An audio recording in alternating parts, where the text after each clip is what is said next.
In this problem, they tell us that in triangle ABC, point D lies on the ray AC, and AB and BC are congruent. And they tell us that ABC equals 52 plus 2x degrees, and BCD is 6x minus 4 degrees. So we want to determine the degree measure of angle ABC. So we know that this is 52 plus 2x, and we know that this is 6x minus 4. Now they tell us that these two sides are congruent, which means these two angles down here form the base angles of an isosceles triangle, which means these are also congruent.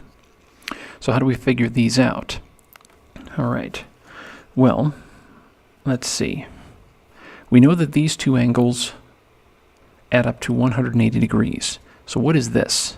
Well, this angle would be 180 minus this quantity, 6x minus 4.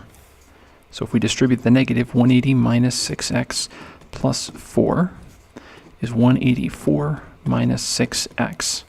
Now because this is an isosceles triangle, this angle is also 184 minus 6x.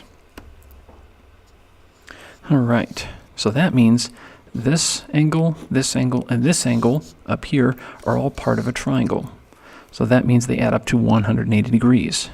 So 52 plus 2x plus 184 minus 6x plus 184 minus 6x equals 180 degrees.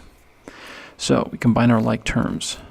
So 2x minus 6x, that's going to be negative 10x. 52 plus 184 plus 184, that's going to be 420 equals 180. So we subtract 420,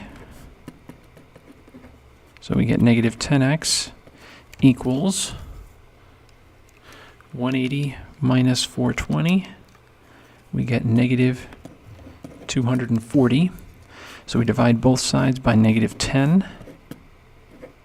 So we get x equals positive 24. However, that is not our answer because it says determine the degree measure of angle ABC. So we have to substitute 24 back in for x. So angle ABC is going to equal 52 plus 2 times 24. And that's going to equal 100 degrees. And there's our answer. And we're done.